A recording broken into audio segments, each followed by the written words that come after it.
Hi, my name is Bob and welcome to the homestead, y'all. Well, in this video we're upgrading one of our solar trackers. This is our oldest solar tracker. When I built it for 6 75-watt Siemens solar panels, and that was back in the late 90s. And so when we moved up here, I brought it with us and I mounted 650-watt panels on it. And that worked for about 13 years, but a few months ago we had a bad storm came through and broke one of the pieces on it, and luckily Christy and I were here. Our son-in-law saw what was going on. He was able to come over and the three of us were able to get all the panels off, and we didn't lose any panels, luckily. But it was time to upgrade it, so in this video we're doing an upgrade to it. We're upgrading the rack to it, and that's the main part, and then I've welded a bracket on for the linear actuator, and that's what broke on the old one. I had a piece of 1-inch steel on it and it just finally broke just from the sheer strength of the wind. But in this video we build us a new rack, we weld it all on, and then we mount our solar panels the same way we have the other solar trackers. If you haven't saw those videos step by step how we build these solar trackers, I'll put the link in the description below, so that way you can watch that if you want to watch step-by-step instructions. I didn't go through step-by-step instructions in this video just because I've already done it and we have videos out there for it. But if you have any questions or comments about this build, please leave them below. And as always, thanks for watching.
Okay, we have our pieces of steel cut and welded together. Yesterday I put a coat of this rust mort on our steel. You could see in the video how rusty this steel was. It's just like this old metal table here. It was covered in rust, and I put one coat of this rust mort on here. If you're not familiar with it, I highly recommend it, especially if you're going to be painting a steel surface that has light surface rust on it. It does a great job in converting it to a paintable surface. So now we have some Rust-Oleum paint and primer. We're going to go ahead and hit it with a couple coats of it. And I've welded a bracket on this end for our linear actuator, which it'll actually be on this end, but I'll show you that when we mount this on. And we're going to mount it on this solar tracker and weld it to the plates on top. So I want to go ahead and get this thing painted. So this is where our unistrut is going to mount, that will mount our solar panels on. But you'll see that later in the video when I get it up there and we get it mounted. But this rust mort, it does an amazing job. It just does a great job. You can see on our little table I had some extra, so I put some on the extra, and you can see the rust and how it converted it to a paintable surface. I'll grab the camera and pull it in here so you can see this a little better. But it just does a great job, and like I said, we're going to hit it with a coat of Rust-Oleum.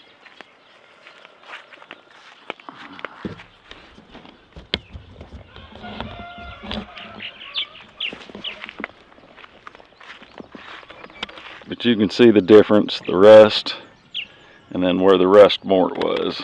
You know, it's not heavy rust, but it's pretty good rust. And I just took a brush, this little brush, and just painted it on there, and it's converted it right over to a paintable surface. Okay, I've got a rack sitting up here. I need to weld it all the way across here, and then on the back side.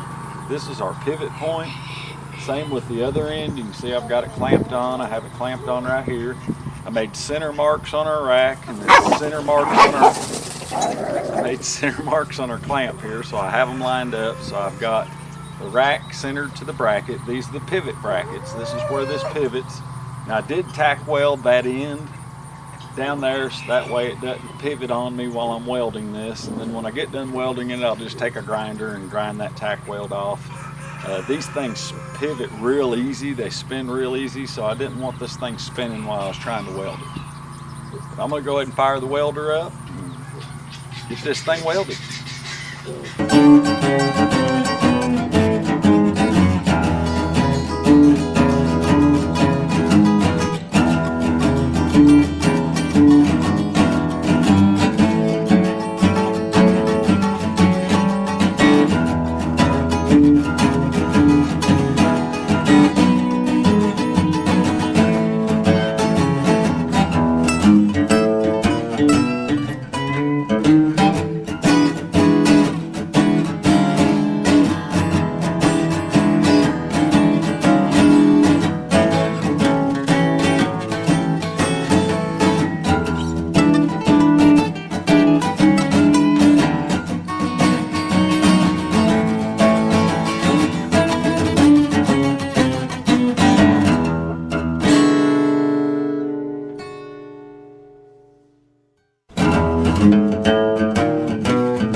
Started putting our solar panels on, I wanted to give you a few measurements on the rack that we built. This is 1.5 inch square tubing, 1/4 inch thick. It's 45 inches wide, 55 inches long, and both our pieces of unistrut are 10 foot long. So they're 10 feet across. This is 3/4 inch unistrut, and the one on the top is 1.5 inch unistrut.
has our solar panels mounted, so that pretty much finishes up this new design for my rack. Hopefully it'll be much stronger than my old design. Now all I have to do is wire these panels in and flip the controller on. If you don't know how to wire the panels in, you don't know about the controller, how to wire it up, I did a detailed step-by-step video. I'll put the link in the descriptions below. I'm not going to go through that all again in this video because I've already done it once. But look in the description. I'll put the link to both of those. There's 2 parts on how I build these solar trackers from scratch.